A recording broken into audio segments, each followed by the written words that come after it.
It's time! UFC 265. We're going to have to look at it, aren't we?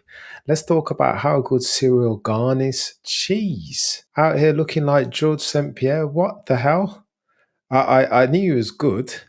I knew he had an extensive Muay Thai background and all that good stuff, but I didn't know he was that good. Jeez. Good luck with that, Francis Ngannou. Well, let's take a look, man, at what Chap did so well and what Derek maybe could have done a little bit better. We're going to break it down frame by frame and have a look at some of the more salient points. Let's hop to it. So straight away, 9 seconds into the fight, Cyril's come out and he's taken centre of the octagon, right?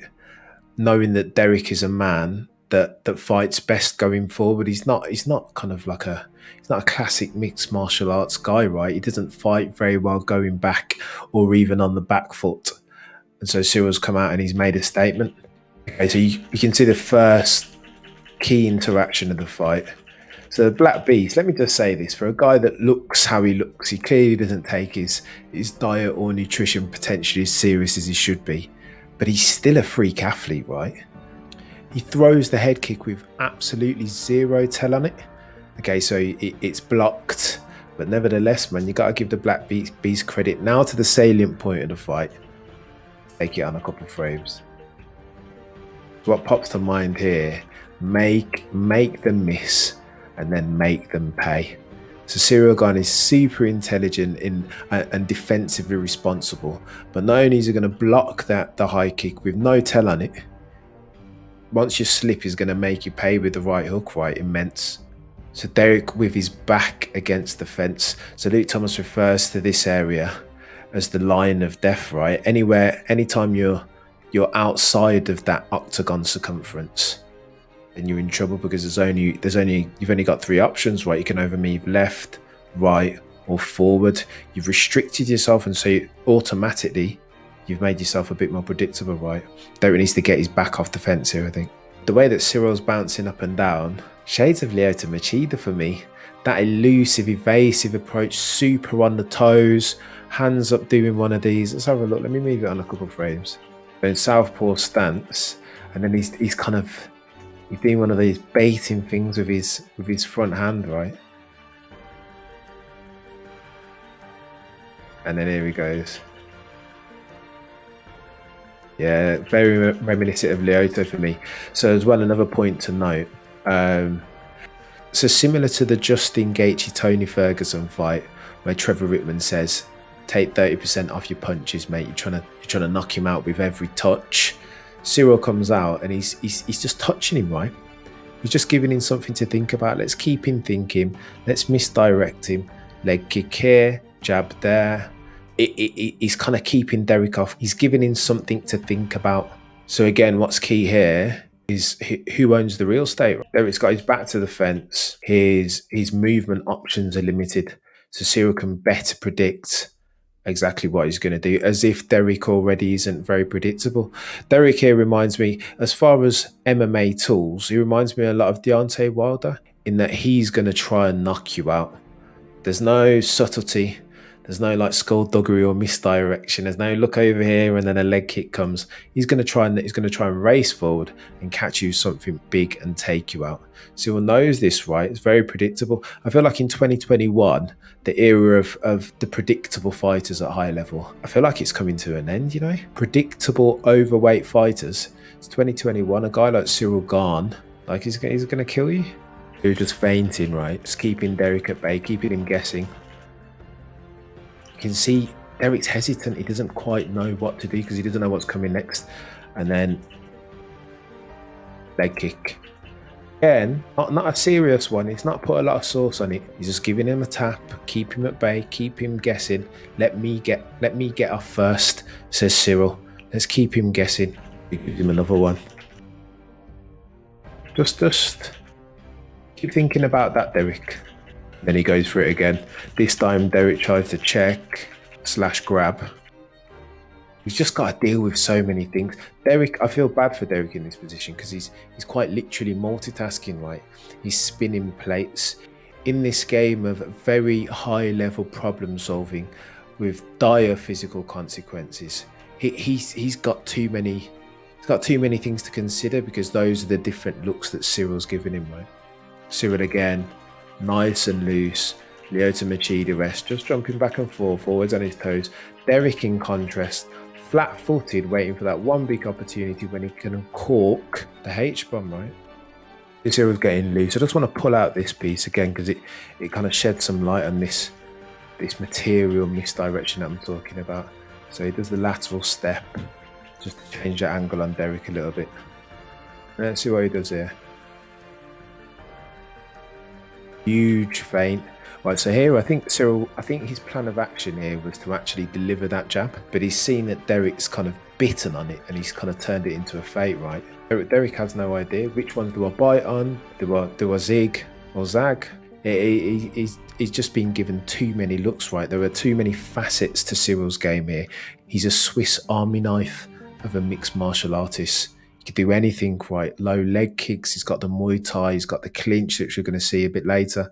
And then his punches are super crisp, always straight, no tell on any of them. It's a tough out for Derek. And I'd just say as well that probably worth noting that Derek is fighting at home. And in the post-fight, he did talk about the pressure of being potentially the biggest fight of his life for a title and fighting at home. It's a lot, right? Now, I don't know whether I feel like if these lot fought on Timbuktu, that Gane would win 90 of 100 times, but nevertheless, you've got to bake that in. You've kind of got to account for that when you look at Derek's performance on the whole. Okay, so here, big wind up again.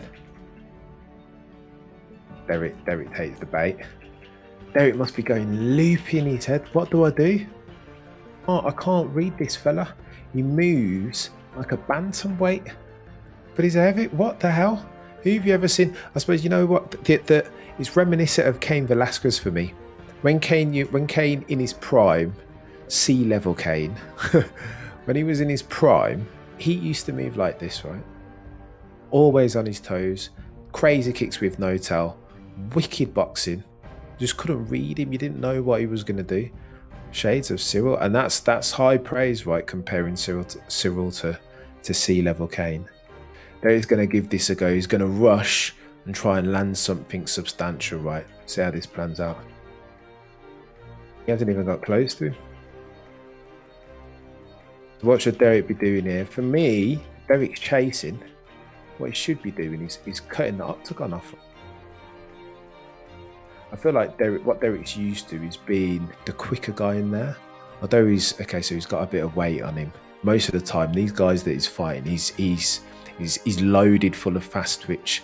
So you can do this with Volkov or Blades because you're athletically more gifted than now. But when you get in there against a guy that takes his training as serious as Cyril and is so strategically aware and prepared to execute his game plan, you're going to struggle just rushing him down like that because he's going to see that coming from a mile. There's the jab. Jab, the most underutilized weapon in the MMA. Not so for Cyril. You can see that he's trained that. That's a high level jab and it's a tool that he keeps using, right? It's a common theme throughout the 3 rounds of the fight. He uses the jab to keep Derek guessing and it's taking a toll, right? He's investing in the future with that jab and it's going to pay dividends.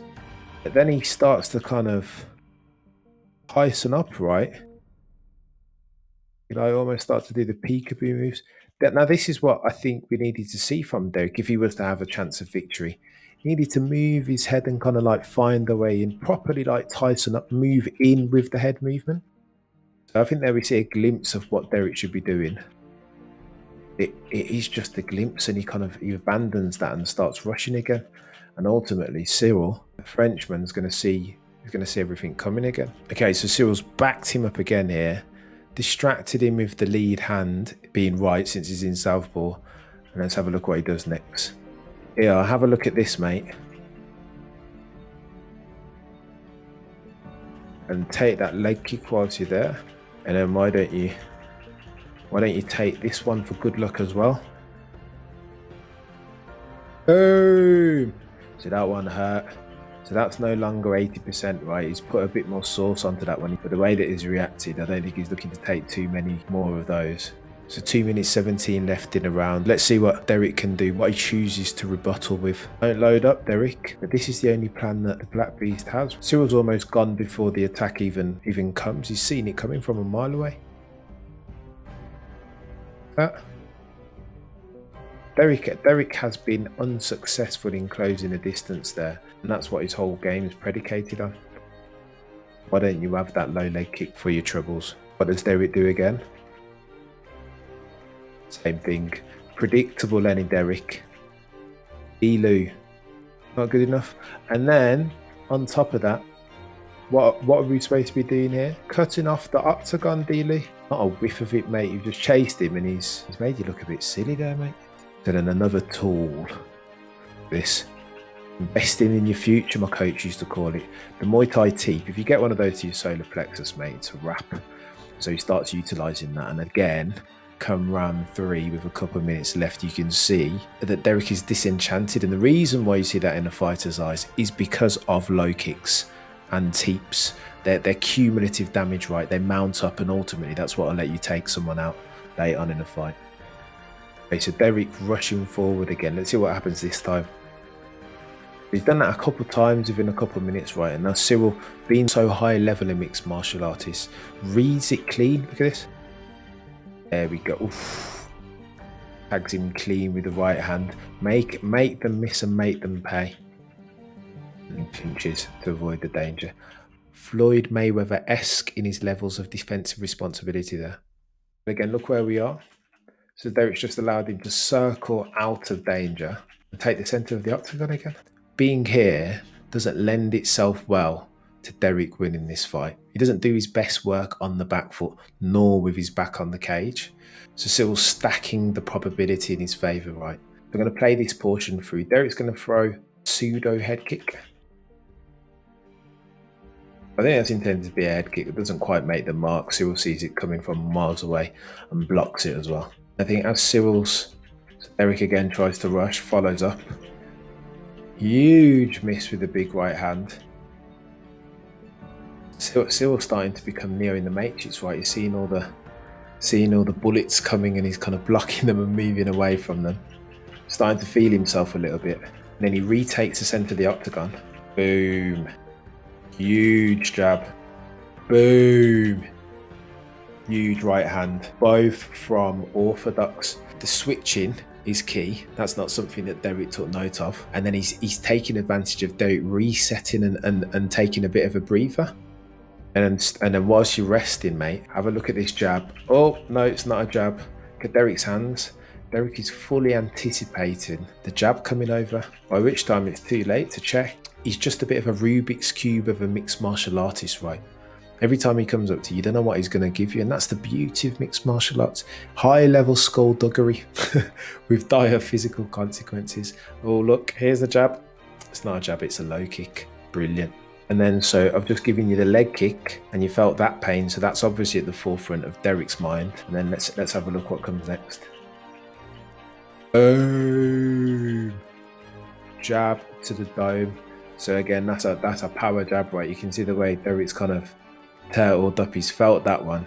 Just incredible, man. Reminiscent again of Georges St-Pierre a little bit for me. He was the last guy that, okay, so Max's jab is incredible, but the last brilliant exponent of the jab in mixed martial arts for me was Georges St-Pierre. And there are shades of this here, right? End of the first round, dominant round for the French fan for me. Blatant 10-9, not even an argument. If any of those judges scored it otherwise, they want to have a word with himself. I feel like Derek's got to go all in at this point, going into round 2, but he's knackered and he's taken damage is the issue. So the Conor McGregor thesis, he's already lost 10-20% of Derek Lewis in round 1. He's not the same guy. He's taken some damage. Again, not massive power punches, but the accumulation of those are going to take a toll on you. Start of round 2. Let's have a look at Cyril's stance. Any one of these guys are on their toes. Shades of Lyoto here, the way he's come out on the bounce, ready for anything, right? To retreat, to land something if there's opportunity. And then what do we get? A beat kick. Swiss army knife of a mixed martial artist. He's just giving you so many things that it must be frustrating, it must be maddening even to fight this chap. Good luck, Francis, after this.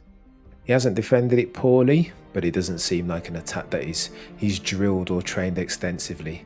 So again, Cyril, Swiss army knife of a mixed martial artist. What does he do? Gives him another one and catches him clean this time. Extends the leg a bit. Just a genius, man. He's thinking his way through the fight in the same way as Floyd used to do in through his boxing matches, right? So what does Cyril do after landing the 2 obliques? Let's have a look. Whilst those are still fresh in your mind, mate. Here we go. Feint to throw one again. Let's see if Derek bites. Those feints, you've seen Israel Adesanya and the guys from City Kickboxing and Anderson Silva before him smashing out those feints. And again, he's just giving his opponent something else to think about. But this left hand, Cyril says shades of Chuck and Lyoto again. Cyril puts it out there a bit wider this time. Have a look at this. There's so many forms of misdirection and skullduggery. Yeah, keep watching this left hand. And then what does he do? Is this a double bluff or is something else coming? Remember, he's banked the obliques. And that second one hurt because Derek's leg was hyperextended. And of course, double bluffed him, mate. The thing that you were telling me to look at is what you punch with. Distraction tactics again. The old Chuck Liddell hand waving. What does he do this time? Boom. So switches it up again. Just different cadences and different looks every time. So at this stage, halfway through the second round, you can see in Derek's body language, he's a bit befuddled, isn't he? He's having to work hard. He's biting onto feints. He's not really having much success. And again, they always say that the most tiring punches that you'll ever throw are the ones that miss their target. And he's barely hit Cyril. Cyril's hitting him. Distraction tactics, Derek. Beware, something's coming. Arms wide out as if it could be a jab, it could be a low kick. What's it this time? Mate, this time it's a flying knee. Look at the way he puts his hands in front of Derek's face to distract him from what's coming. So at this point, worth noting that Derek can't even see the knee that's going to touch him in his stomach. Okay, so he just missed the target. Thank God for Derek. Flying knee from hell. Look at the bloody elbow that follows it. This fella is vicious. Softly spoken outside of the octagon, but bloody Nora. Knee to the belly. Vicious elbow after. There's a monster. Good luck, Francis. 3/5 of the way through the second round. Derek looks laboured to me. I'm not moving with the same spring that he had in the first minutes of the first round, is he? The octagon, they say, is a very dangerous place to be when you're tired and damaged. And then Cyril gives you one of these. Another one of these. Mate. And you don't check it. And you try to grab it and you miss. Poor Derek Lewis. I wouldn't want to be him in this position. It's all going a bit Pete Tong. So then they go to the fence. And Derek Lewis's face right now, bless him, it is the epitome of what it is to be tired in a UFC. A high level UFC championship fight. Cyril's starting to feel it now. He's heating up. He's got a bit of a hot hand, hasn't he? Look what's next. Drops down, shifts Derek Lewis's centre of gravity. And look what's coming next. Surprise! Reverse elbow from hell. Who wants that? A la Yair Rodriguez, right, versus Korean Zombie. Incredible. Who wants that? And then he switched it out again. With a right hand, switched it to an elbow.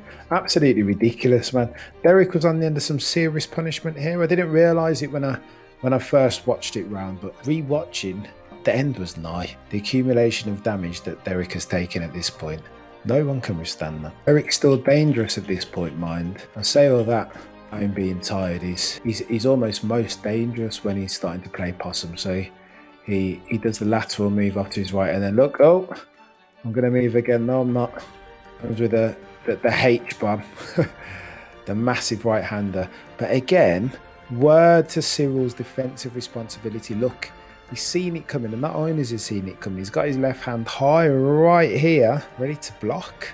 This is what makes me know he's going to be a serious contender. When him and Francis do fight, because he takes the defense so seriously. He's so technically sound. His fundamentals are just in place. I think he's a serious contender to beat Francis and John Bone Jones if he wants it. I know for a fact that John Bone Jones will be happy at seeing this because I know he didn't fancy Francis. And he's looking at this thinking, all right, then somebody might go and dethrone Francis being Cyril, and I might go and fight them, right? Easier fight potentially. I don't know about that, JBJ. I don't know about that, mate.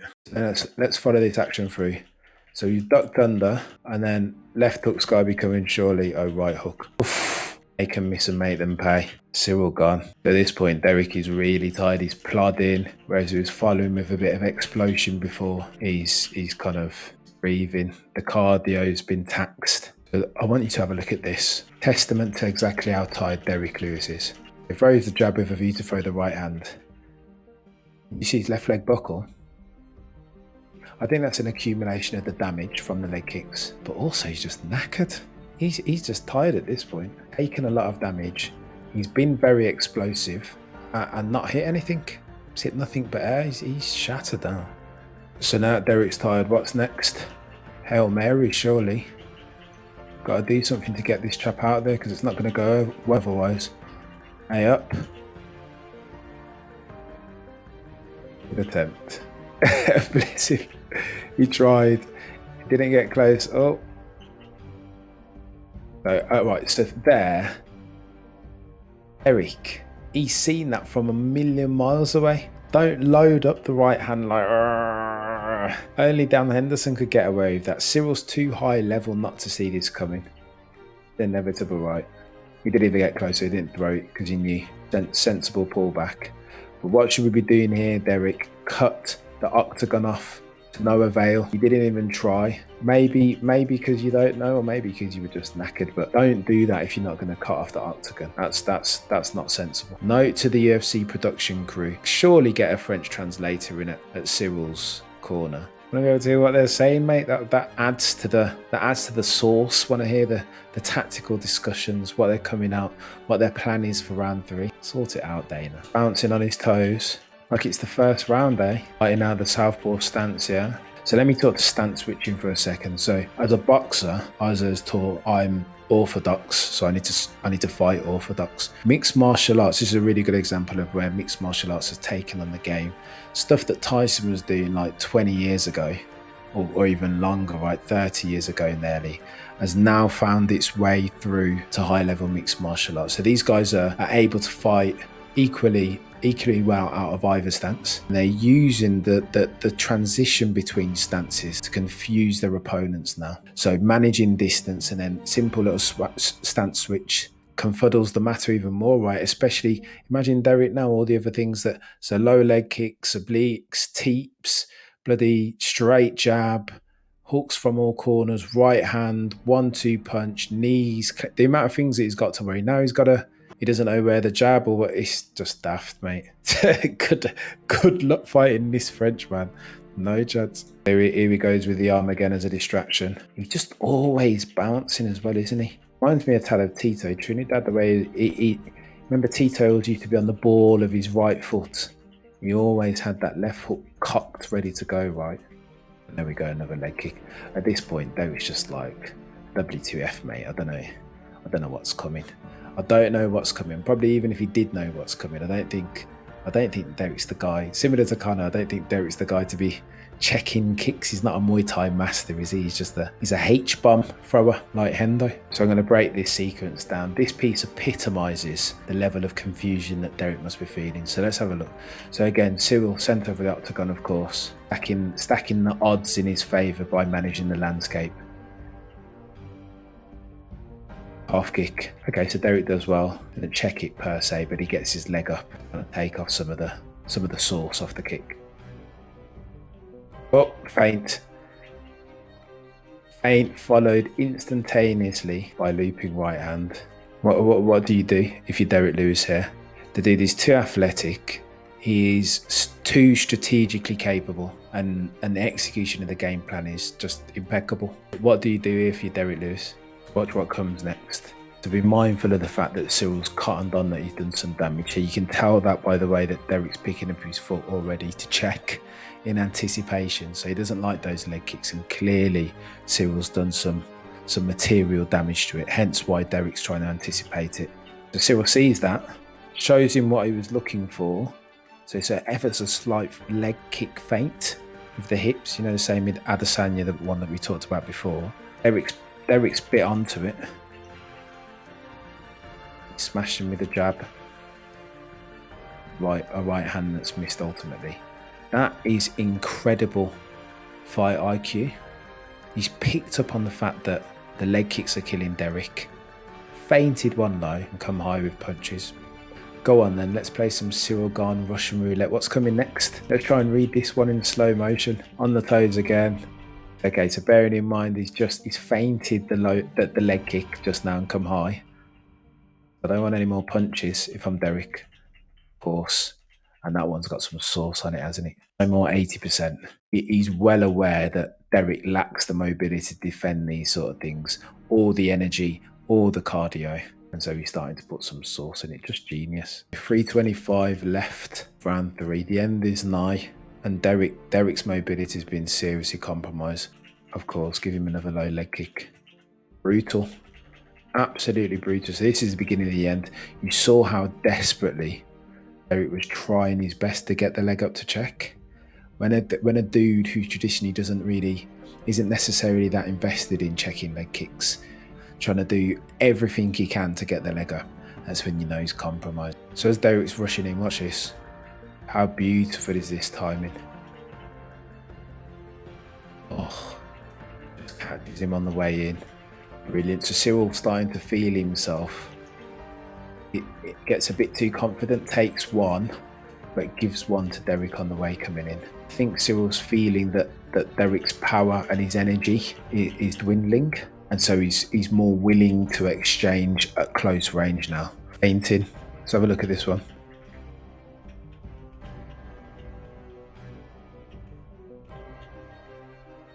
Derek bites hard. Now it is DEFCON 5 for Derek. He realises that he can't eat too many more of these punches or kicks. So he's got no choice, even though he's wasting energy, he's got no other choice to bite. Survival instincts, right? He had to bite hard as well. 2 minutes and 6 of round 3 left. Hail Marys from Derek. He must, deep inside himself, he must be well aware that his power bar doesn't have much energy left in it. Let's see what Cyril's response is to that. Circles round, takes the centre of the octagon, of course.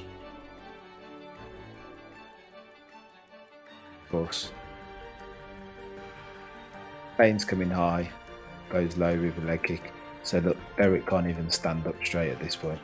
Tough watching. I think Cyril at this point, he smells blood and senses the end is near. Backs Derek up once again to the cage. Can't miss love nor money with that jab. Out of the orthodox stance, by the way. Yeah, the end is nigh. So again, so he's gone for the, as wild and as risky as the uppercut is. If there were ever a time to throw one, now might be that time. Derek is finished. He's got no energy left. He's damaged. His mobility from his legs is screwed. Throw the uppercut, right? So Cyril's feeling it, and I think he knows now that the opportunity is there to shut up the likes of Dana White. Oh, you're boring, you don't finish, and get the finish.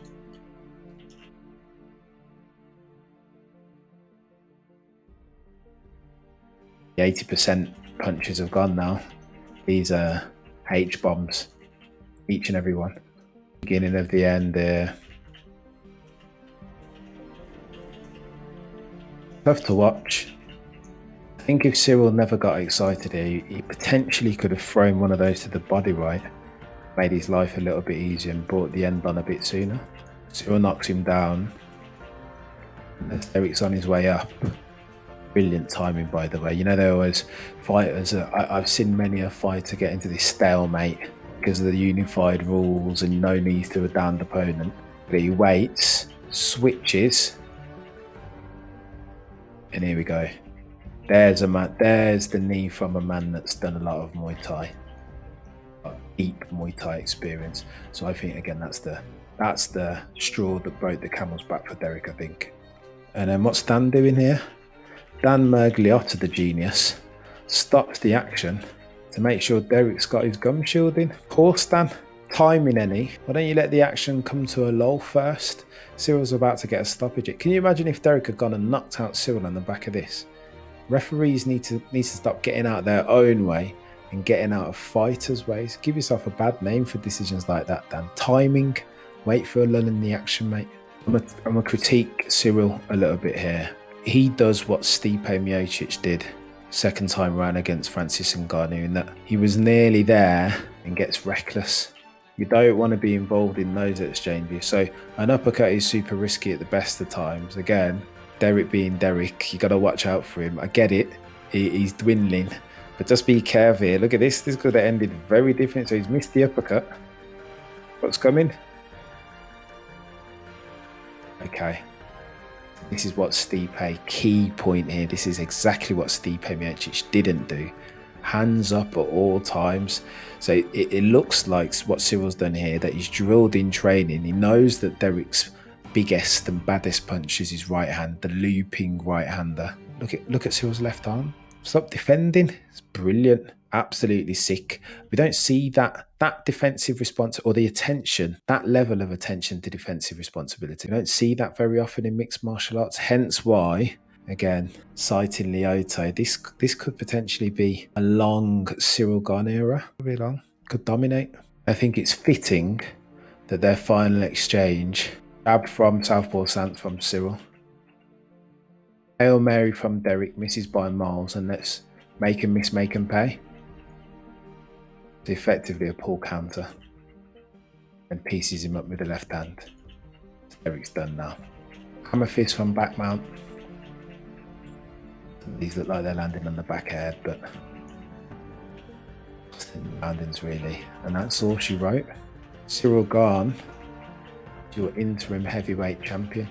Who's going to beat this fella? That'll be Francis or John, right? Even then, good luck with that, mate.